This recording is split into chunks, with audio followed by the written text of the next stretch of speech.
Hello students, welcome back to commerce studio. Students, तो चलिए आज हम स्टार्ट करेंगे हमारे चैप्टर नंबर 8 यानी जर्नल का पार्ट बी, जिसमें हम सीखेंगे गुड्स एंड सर्विसेज टैक्स यानी कि जीएसटी। बच्चों, जैसे कि इसके नाम से ही पता चल रहा है, ये एक तरीके का न्यू टैक्स इंट्रोड्यूस हुआ जिससे काफ़ी सारे टैक्स टर्मिनेट हो गए। इसका यूज़ कैसे करते हैं बच्चों, अब चलिए हम आगे सीखते हैं। सबसे पहले इसका मीनिंग क्या है, पहले इसका मीनिंग लिखते हैं। तो जीएसटी मैं शॉर्ट फॉर्म में लिख रहा हूँ बच्चों, is a comprehensive indirect tax. इस बात को हम अंडरलाइन करेंगे कि ये जो टैक्स है ये इनडायरेक्ट टैक्स है, ठीक है। चार्ज्ड, जो कि चार्ज्ड होता है each time the supply is made, या फिर ईच टाइम ये तब चार्ज होता है, सप्लाई इज मेड का ये मतलब होता है जब भी बच्चों सेल हो या फिर और परचेज हो, उस टाइम पे हम जीएसटी को चार्ज करते हैं, ठीक है। जो परचेज़र होता है वो जीएसटी चार्ज करता है और जो सेलर होता है, सेलर को वो जीएसटी पे करता है, ठीक है। यानी जो सेलर होता है वो चार्ज करता है परचेज़र से। अभी आगे आपको और अच्छे से समझ आएगा कि मैं क्या बोलना चाह रहा हूँ, ठीक है। जीएसटी का मतलब एक ऐसा टैक्स है, मैं एग्जांपल अगर दूँ तो ये एक ऐसा पर्सन है जिसकी एक शॉप है, हम मान लेते हैं इलेक्ट्रॉनिक आइटम्स की शॉप है इसके पास, ठीक है। ये इसको एक टीवी सेल करता है जिस टीवी की कीमत है 10,000 रुपीज़। फिर ये बोलता है कि एक टीवी तो मैं आपको दे रहा हूँ, लेकिन आपको इसके 10,000 यानी इसकी कॉस्ट तो मुझे पे करनी पड़ेगी, प्लस आपको इसी पे आपको जीएसटी यानी टैक्स भी पे करना पड़ेगा। तो ये पर्सन इसको विद जीएसटी पे करेगा, तो इसने टैक्स चार्ज किया इससे, ठीक है। और ये टैक्स फिर ये गवर्नमेंट को जमा करेगा साल के एंड में, ठीक है। क्लियर हुई आपको बात, मैंने क्या बोला, कौन जीएसटी चार्ज करता है और कौन जीएसटी पे करता है, समझ आए। ये शॉपकीपर था बच्चों जिसने कि अपना एक कोई भी आइटम बेचा और उस पर उसने जीएसटी के साथ पैसा लिया। चलिए, तो सर इसकी कुछ कैटेगरी भी होती है? जी हाँ, इसकी कैटेगरी अगर मैं आपको बताऊं तो बच्चों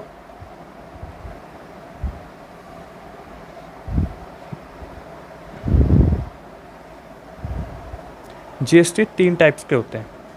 सबसे पहले central goods and services tax, जिसको सीजीएसटी भी बोला जाता है शॉर्ट फॉर्म में, central goods and service tax. Second कौन सा होता है सर? तो ये होता है state goods and services tax यानी SGST, ठीक है। और थर्ड सर कौन सा होता है फिर? ये होता है बच्चों integrated goods and services taxes, जिसको हम IGST भी बोलते हैं शॉर्ट में, ठीक है। तो ये तो हो गए इनके टाइप्स, जिनमें से जो बच्चों ये वाले दो हमारे टैक्स होते हैं यानी CGST और SGST, ये वाले टैक्स आप तब लगाओगे जब आप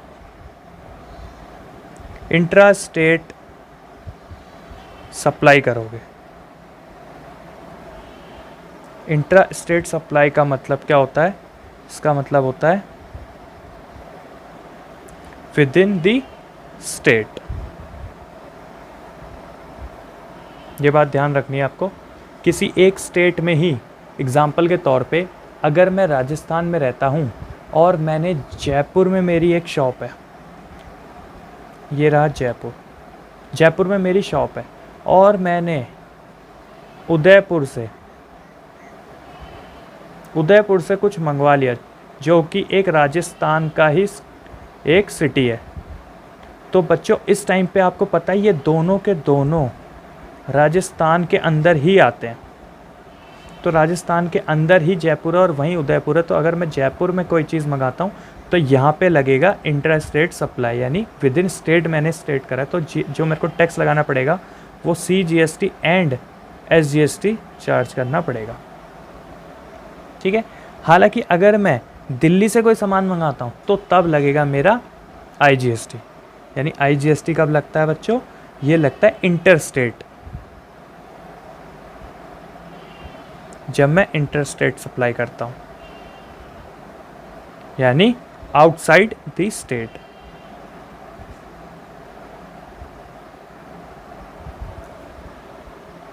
क्लियर है, समझ आया? अभी तक मैंने आपको GST का मीनिंग समझाया।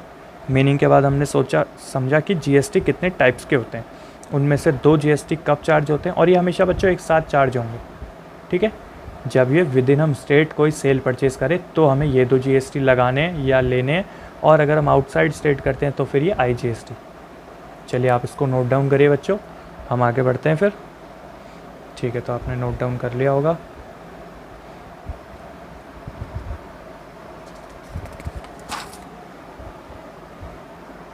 फिर आगे बच्चों अब हम देखते हैं कि GST चार्ज कौन करता है और कौन इसको पे करता है। तो बच्चों जो GST होती है, हमेशा आप देखोगे जो भी हमारी GST होगी वो चार्ज होगी और कलेक्ट भी होगी बाय द सेलर, यानी जो भी अपना प्रोडक्ट सेल कर रहा है या सर्विस अपनी रेंडर कर रहा है उसी को वो चार्ज करेगा, वही पर्सन यानी सेलर ही चार्ज करेगा और उसी को कलेक्ट भी वही करेगा। ठीक है। सेलर कौन हो सकता है? ये गुड्स का भी हो सकता है या सर्विस का भी हो सकता है। ठीक है। तो जो सेलर होता है उसी को GST मिलती है। और तो फिर सर पे कौन करता है? तो सीधी सी बात है, अगर सेल करने वाला इसको चार्ज करता है और कलेक्ट करता है तो ये पे किस द्वारा होती होगी? Paid by the purchaser of goods या फिर सर्विसेज। तो जो इसको सेल करता है वो इसको कलेक्ट करता है और जो इसको खरीदता है, यानी इसको का मेरा मतलब है गुड्स को या सर्विस को, तो जो परचेज करता है वो इसको पे करता है। ठीक है। ठीक है। जो बच्चों परचेज़र होता है, जो भी परचेज़र होता है गुड्स का या फिर सर्विस का, तो ये इसको इनपुट GST के उसमें रखता है। ठीक है। जबकि जो सेलर होता है गुड्स का या सर्विस का, तो ये इसको आउटपुट GST के उस पर रखता है। इसको मैं और डिटेल में आपको आगे बताऊंगा, लेकिन अभी बस आपको ये समझना है जो परचेज़र होगा वो इनपुट और जो सेलर होगा वो आउटपुट, ऐसे काम होगा। ठीक है। चलिए इसके बाद हम देखते हैं कुछ इम्पॉर्टेंट पॉइंट्स ऑफ GST। मैं आपको कुछ इम्पॉर्टेंट पॉइंट्स बताता हूँ बच्चों GST के बारे में। तो पॉइंट नंबर 1 ये है कि जो भी GST कलेक्ट करता है सेलर द्वारा जो भी GST कलेक्ट होती है, तो वो ऐसा नहीं होगा कि वो GST का पैसा वो खुद रख लेगा। वो GST का पैसा वो कलेक्ट करता है ऑन बिहाफ ऑफ गवर्नमेंट।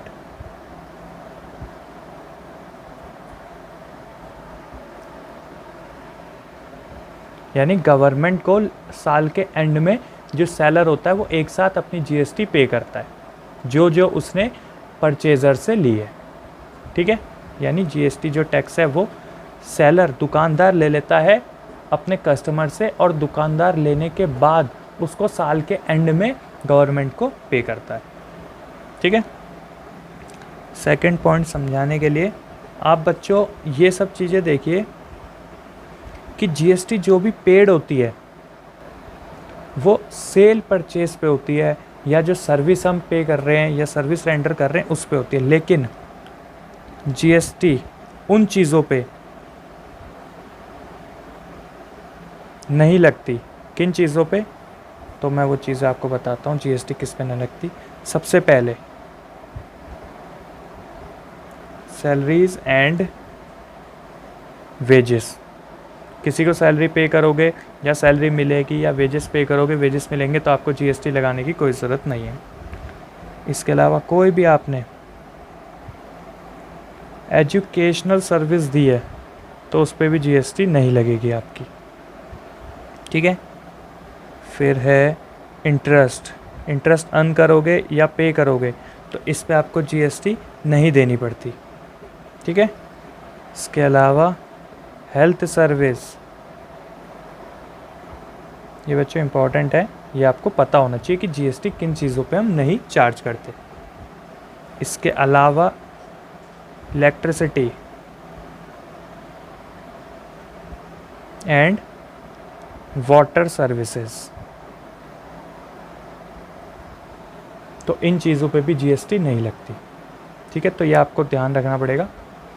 चलिए, ये भी थ्योरेटिकल पार्ट आप नोट डाउन कर लो बच्चों, वीडियो पॉज करके, फिर हम आगे बढ़ते हैं। ठीक है, तो आपने नोट डाउन कर लिया होगा। चलिए अब हम आगे बढ़ते हैं।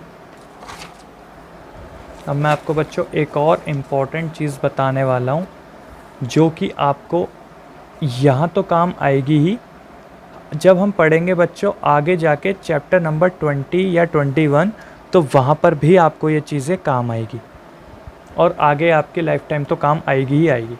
तो क्या है सर वो? तो ये है the order in which input GST is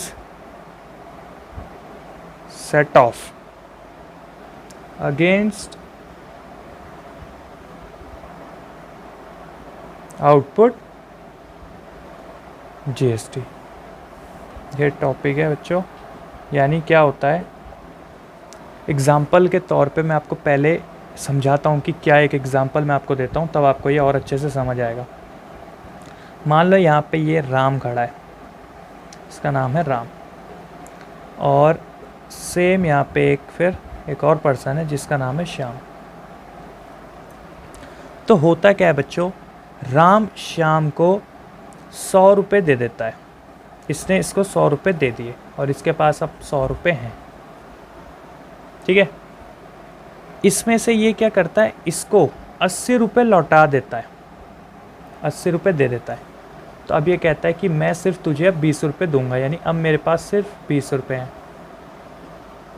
ठीक है, फिर क्या होता है, ये इससे उधार मांग लेता है, इससे उधार मांग लेता है, और इससे ये मांगता है बच्चों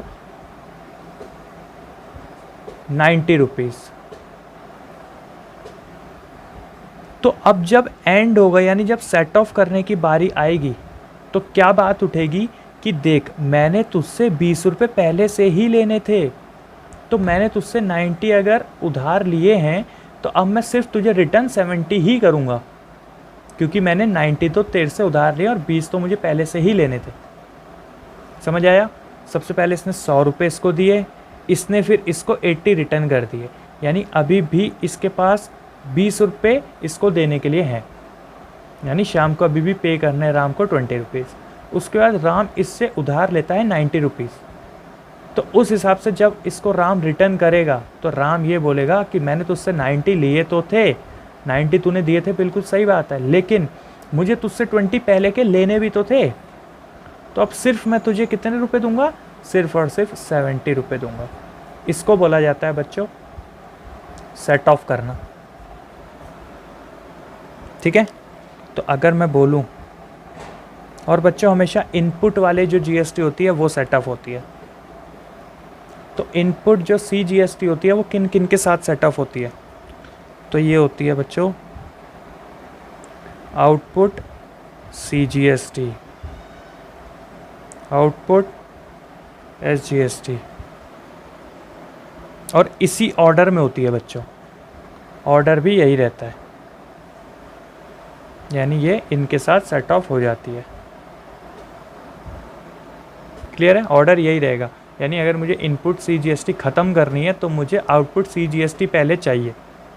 उसके बाद भी अगर इनपुट में कुछ पैसा बच जाता है तो फिर मैं उसको आउटपुट एसजीएसटी से ले लूँगा। इनके ऊपर हम करेंगे बच्चों क्वेश्चन, तब आपको और अच्छे से समझ आएगा ये शायद। ऐसे ही अगर हमारा इनपुट एसजीएसटी है, अगर इनपुट एसजीएसटी सर और इसको हमें सेट ऑफ करना है तो इसको कैसे सेट ऑफ करेंगे? तो ये भी सबसे पहले आउटपुट एसजीएसटी से ही जाएगा, उसके बाद अगर बच जाए तो फिर आउटपुट सीजीएसटी, और इसी ऑर्डर में होगा। मतलब आप कह सकते हो इनपुट सी जो है वो आउटपुट सी से पहले ख़त्म करेंगे, हम पहले सेट ऑफ उससे करेंगे, उसके बाद अगर बचता है तो एस पे जाएंगे। ठीक है, ऐसे ही अगर एस है तो पहले एस से करेंगे उसको, इनपुट एस को आउटपुट एस से, उसके बाद आउटपुट सी पे जाएंगे। ठीक है, ठीक है सर। लेकिन ये भी तो हो सकता है कि वो इनपुट आईजीएसटी हो, ये भी तो हो सकता है। तो इसको कैसे सेट ऑफ करेंगे? तो इसके लिए आपको सबसे पहले आउटपुट आईजीएसटी ही उठाना पड़ेगा।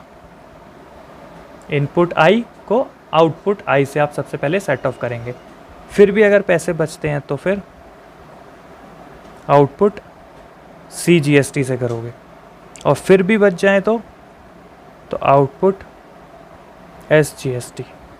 यानी आई वाला तीनों से सेट ऑफ होता है, जबकि एस और सी वाले सिर्फ दो से होते हैं। यानी इनपुट सीजीएसटी जो होगा सेंट्रल वाला वो दोनों स्टेट के अंदर वाले से हो जाएगा, और जो एस वाला होगा वो दोनों से हो जाएगा, जबकि आई वाला तीनों से हो जाएगा, यानी आई से भी, सी से भी और एस से भी। और ऑर्डर इनका यही रहता है बच्चों। ये बच्चों बहुत इंपॉर्टेंट मैंने आपको बताया है, इसको आप नोट डाउन भी करना और याद भी रखना। ठीक है, चलिए आप इसको नोट डाउन कर लो बच्चों।